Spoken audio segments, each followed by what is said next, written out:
Hey guys வணக்கம். இன்றைக்கி Pandian store சீரியலில் என்ன நடந்தது அப்படின்றத பார்க்கலாம். ஸோ ஃபர்ஸ்ட் சீன் என்ன காட்டுறாங்க அப்படின்னா, நம்மளோட பழனி பார்த்தோம் இல்லையா, நேற்றே வந்துட்டு சுகன்யாவை கூப்பிட்றாரு, வா வீட்டுக்கு போகலாம் அக்கா வீட்டுக்கு அப்படின்போது, நான் இங்கேயே இருக்கிறேன் அப்படின்னு அவங்க சொன்னதும் சரி வெட்ட இதுக்கு மேலே பேச வேணாம் அப்படின்னு வெளியே வராரு. வந்துட்டு யோசிக்கிறார், ஐயோ அக்கா வீட்டுக்கு போனால் என்ன சொல்கிறது, எல்லோரும் கேட்பாங்களே ஏன் படத்துக்கு போகலன்னு கேட்பாங்க, சுகன்யா எங்கேன்னு கேட்பாங்க, நம்ம என்ன சொல்கிறது, சரி சமாளிப்போம் அப்படின்னு வீட்டுக்கு வர்றாரு. பார்த்தா எல்லாரும் இருக்கிறாங்க, எல்லாரும் கேட்குறாங்க, என்ன சித்தப்பா படத்துக்கு போனீங்க, நீங்கள் மட்டும் வந்திருக்கீங்க, ஏன் படத்துக்கு போகலையா அப்படின்னு கேட்குறாங்க. பாண்டியன் கேட்குறாரு. அப்போது நம்மளோட இவர் சொல்கிறார், அதுக்குள்ளே கதிர் இருந்துட்டு முதல்ல காசு கொடுத்தீங்களா, காசு கொடுத்தா தானே அவர் போக முடியும் அப்படின்னு கதிர் பேசுகிற வார்த்தைகள் எல்லாம் கொஞ்சம் கோபமாக பேசுகிற மாதிரி இருந்தாலும் கரெக்டாக பாயிண்ட் பேசுகிற ஒரே ஆள் கதிர் தான்.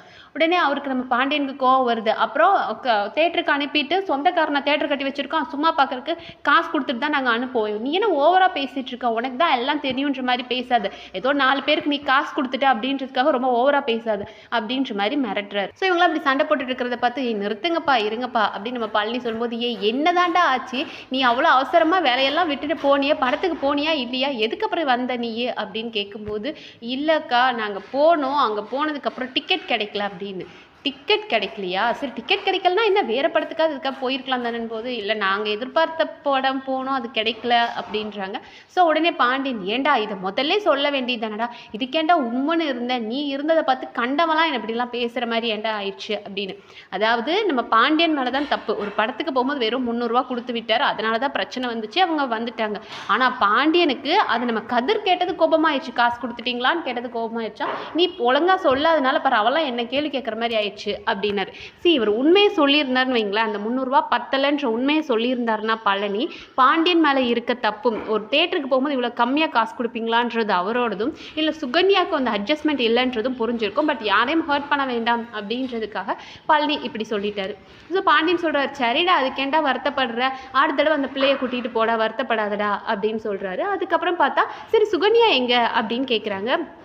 நம்ம ராஜி, ஐயோ கேட்டுட்டாலே என்ன சொல்கிறது அப்படின்ட்டு, சுகன்யா அவங்க அக்கா கூட இருக்குன்னு சொன்னால அவங்க வீட்டில் வந்துட்டு இருக்கிறா, அண்ணனுங்க வீட்டில் தான் இருக்கிறா அப்படின்போது எல்லாருக்கும் ஷாக்கு. எதுக்குடா அப்போ என்ன நைட்டு சாப்பிட வருவாளா அப்படின்னா, சாப்பிட வர மாட்டா, இல்லை நைட்டு தூங்குறக்காச்சும் இங்கே வருவாளான்னு கேட்டதுக்கு, இல்லை இன்னைக்கு அவங்க கூட தான் இருக்க போகிறேன்னு சொல்லிட்டா அப்படின்போது பாண்டியனுக்கு கோவம் வருது.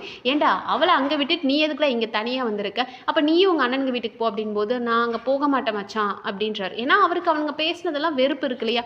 உடனே நம்ம பாண்டியன், உங்கள் அண்ணனுங்களை மாதிரியே நீயும் இருக்காதடா, ஏதோ சண்டை போடுறோம் பிடிச்சிக்கிறோம் அடிச்சுக்கிறோம் அதெல்லாம் வேணா, நீ போயிட்டு வா அப்படின்போது அவருக்கு விருப்பம் இல்லை, வேணாம் மச்சான் நான் இங்கே இருந்துக்கிறேன் மச்சான் அப்படின்போது, டே புதுசாக கல்யாணம் ஆகிட்டு நீ ஒரு பக்கமும் அவர் பக்கமும் இருக்கணுமாடா, நான் சொன்னா கேட்கணும், போனா போயிட்டு வா அப்படின்னு மிரட்டுறாரு. ஒருத்தருக்கு விருப்பம் இல்லைன்னா அவங்கள ஃபோர்ஸ் பண்ணக்கூடாது.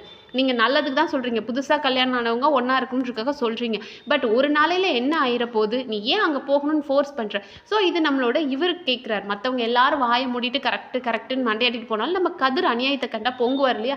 ஸோ அவர் கேட்குறாரு, அவருக்கு தான் விருப்பம் இல்லை மாமாவுக்கு போகிறதுக்கு, அப்புறம் ஏன் நீங்கள் அவரை போட்டு ஃபோர்ஸ் பண்ணுறீங்க அப்படின்ற மாதிரி கதிர் கேட்டால் அதுக்கும் பாண்டியன் கோவம், டே எல்லாம் உனக்கு தான் தெரிஞ்ச மாதிரி பேசாது, ஏன் நாங்கள் சொல்கிறோன்னு எங்களுக்கு தான் தெரியும், நாளைக்கு நீ ஒரு வீடு கட்டின அப்படின்னா உன் வீட்டுக்கு நான் வரவே மாட்டேன், அப்படியே நான் உன் வீட்டில் வந்து இருந்தேன் அப்படின்னா நான் சொல்கிறது நீ கேளு, இப்போ இது ஏன் வீடு, நான் சொல்கிறத நீங்கள் எல்லாம் கேட்கணும், நீ உங்கள் அண்ணனுங்க வீட்டில் போயிட்டு நீ அவ கூட சுகன்யா கூட தான் ஒன்றா இருக்கணும், நான் அவள் வரும்போது தான் நீங்கள் வரணும் அப்படின்னு அவர் மிரட்டி அனுப்பி விட்டுறாரு. அனுப்பி விட்டுட்டு அவர் கோச்சிக்கிட்டு என்னதான் இவனுங்கெல்லாம் இப்படி பேசுகிறானுங்களோ நடந்துக்கிறானுங்களோ அப்படின்ற மாதிரி பாண்டியன் போயிடுறாரு. அப்போ நம்ம ராஜி வந்துட்டு கேட்குறாங்க, அத்தை இவன் பேசினதில் என்னத்தை தப்பு இருக்குது அப்படின்போது, ஓ இப்போ நீயும் கூட சேர்ந்து பேச ஆரம்பிச்சிட்டியா, உங்கள் மாமா கூட நீயும் இவன் மாதிரி சேர்ந்து சண்டை போடு அப்படின்ற மாதிரி கோமதி வந்து பாண்டியன் என்ன தப்பு பண்ணாலும் சரி சரின்ட்டு போகிறாங்க. பட் ராஜி கரெக்டாக தன்னோட புருஷனுக்காக அவங்க பேசுகிறாங்க. கோமதி அவங்க புருஷனுக்காக பேசினா ராஜி இவங்க புருஷனுக்காக பேசுகிற மாதிரி, அவன் பேசினதில் எந்த தப்பும் இல்லைத்த அப்படின்னு. அந்த சீனில் என்ன காட்டுறாங்க அப்படின்னா, இவங்க பசங்க 3 பேர் மாடிக்கு வராங்க. பார்த்தா அங்கே பழனி அங்கே தான் நிற்கிறாரு. நான் நினச்சேன் இங்கே தான் நிற்பாரு அப்படின்னு சொல்லிட்டு நம்ம கதிர் வராரு. பார்த்தா அவர் இங்கே நிற்கிறாரு. என்ன மாமா ஏன் ஒரு மாதிரி இருக்கா, உனக்கு ஏதாவது பிரச்சனையா அப்படின்ற மாதிரி கதிர் கேட்குறாரு. எனக்கு என்னப்பா பிரச்சனை, நான் நல்லா இருக்கேன் அப்படின்போது, இல்லை மாமா நீங்கள் கல்யாணம் ஆனதில் சரியில்லை அப்படின்னு இவர் சொல்கிறாரு கதிர். செந்திலும் ஆமாம் அவன் சொல்கிற மாதிரி கரெக்டு தான், உங்களோட நடவடிக்கையே மாறிடுச்சு அப்படின்போது நம்ம சரவண ஒரு கூமுட்டை இல்லையா, அவருக்கு தெரிய மாட்டேன், இல்லைடா அவர் என்னடா நல்லா தாண்டா இருக்காரு அப்படின்போது, இல்லை கல்யாணம் ஆனால் அது ஒரு மாதிரி சந்தோஷமாக இருப்பாங்க, ஆனால் இவர் வேறு மாதிரி இருக்கார், ஏதோ சம்திங் ராங், உங்களோட லைஃப்பில் ஒன்றும் ப்ராப்ளம் இல்லை தானே போது, டே மாப்பிள்ளைங்களா எனக்கு என்னடா நீங்களாம் இருக்கீங்க, நான் ரொம்ப சந்தோஷமாக இருக்கேன்டா அப்படின்போது, இன்னும் நாங்கள் இருக்கோன்னு சொல்கிறீங்க, அத்தை இருக்காங்கன்னு ஏன் சொல்ல மாட்டேன், ஏதாவது பிரச்சனையா மாமா என்கிட்ட சொல்லு மாமான் போது, அப்படிலாம் ஒன்றும் இல்லைடா, சரி நம்ம இன்னைக்கு 3 பேர் இங்கே மாடியிலே தூங்குவோமா, எனக்கு எங்கள் அண்ணனுங்க வீட்டுக்குலாம் போகவே இன்ட்ரெஸ்ட் இல்லை, நம்ம 3 பேர் இங்கே, நம்ம 4 பேர் இங்கே தூங்குவோமா, நம்ம 4 பேரும் சிரித்து பேசி சந்தோஷமாக தூங்கி எவ்வளோ நாளாச்சு இங்கே தூங்குவோமா அப்படின் போது, சரி ஓகே அப்படின்னு சொல்லிட்டு ஒருத்தருக்கு ஒருத்தர் காமெடி பண்ணி ஃபன் பண்ணி அடித்து சந்தோஷமாக விளையாடுறாங்க. ஸோ நம்ம இவருக்கு பழனிக்கு ரொம்ப சந்தோஷமாக இருக்குது, இப்படியெல்லாம் தூங்கி சண்டை போட்டு அடிச்சுக்கிட்டு பேசி தூங்கி எவ்வளோ நாள் ஆச்சு எனக்கு தூக்கம் வருது அப்படின்னு சொல்லிட்டு விளையாடி முடிச்சுட்டு அவர் மட்டும் குழந்தை மாதிரி தூங்குறாரு. ஏன்னா அவள் கூட தான் தூங்க முடியாது, அவள் தான் ஒவ்வொரு நாளும் கொரட்டை விடுறா, அது பண்ணுறா இது பண்ணுறேன்னு சண்டை போட்டுட்டு அவனை தூங்க விட மாட்டாரு.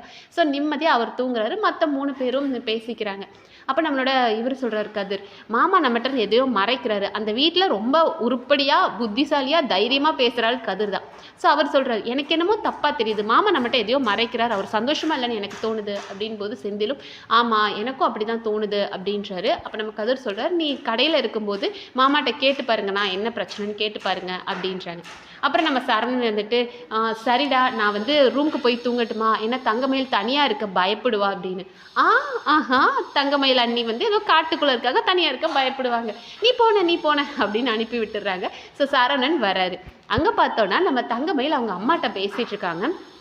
ஸோ அவங்க அம்மா கேட்குறாங்க என்னடி வேலைலாம் எப்படி இருக்குது அப்படின்போது, ஆமாம் வேலை தானே, பெண்டு நிமிருது, காலையிலேருந்து நின்று எனக்கு கால் வலிக்குதுமா அப்படின்போது, உனக்கு எதுக்கடி இந்த வேலை, ஆமாம் நான் என்ன ஆசைப்பட்டா போகிறேன், வேறு வழி இல்லாமல் நான் போயிட்டுருக்கேன் அப்படின்போது, ஏன்டி உன் வீட்டில் இப்படி பண்ணுறாங்க, உன் மாமனார் எல்லாம் உன்னை வேலைக்கு போன்னு உன்னை ஏன் இப்படிலாம் பண்ணிகிட்ருக்குறாங்க, உன் புருஷனும் ஒன்றும் கேட்க மாட்டான் அப்படின்போது, என்னம்மா பண்ணுறது என் தலையெழுத்துது அப்படின்போது, ஏய் நீ ஒரு குழந்தை பெற்றுக்கொடி, குழந்தை கன்சீவாக இருந்த அப்படின்னா கன்சீவாக இருக்க பொண்ணை போய் வேலைக்கு அனுப்ப மாட்டாங்க.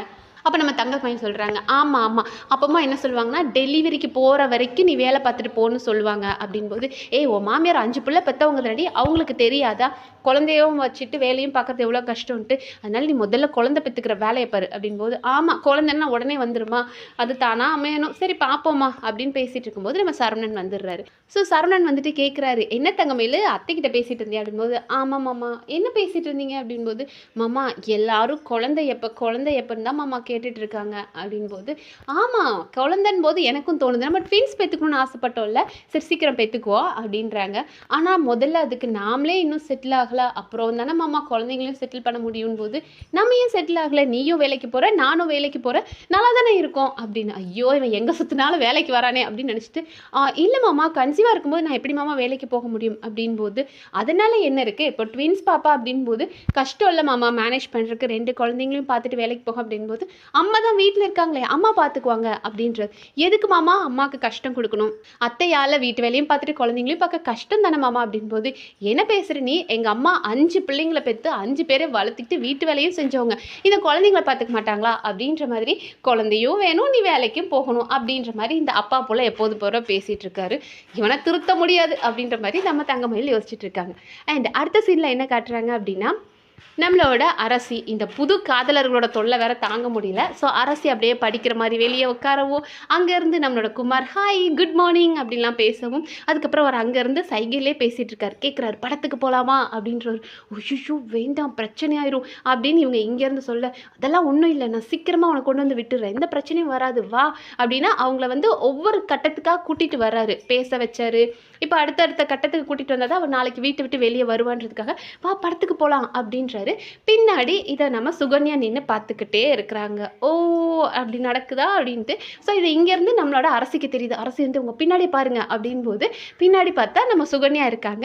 ஸோ அவர் அப்படியே ஷாக் ஆகிற மாதிரி அதோட நிறுத்திட்டாங்க. இன்றைக்கி எபிசோட் முடிச்சிட்டாங்க. அப்படியே அவள் உடனே ஐயோ இப்படி தப்பு நடக்குதுன்னு நான் சொல்ல போகிறா, அவளே ஒரு விஷப்பூச்சி, அரசி வாழ்க்கை கெடுக்கிறதுக்கு அவளும் கூட இருந்து சப்போர்ட் பண்ண போகிறா அப்படின்றது நம்ம ப்ரோமோலே பார்த்தோம். ஸோ பாப்போம் நாளைக்கு எபிசோடில் வேறு என்ன இன்ட்ரெஸ்டிங்காக நடக்குதுன்ற மாதிரி அடுத்த வீடியோவில் பார்க்கலாம். நன்றி.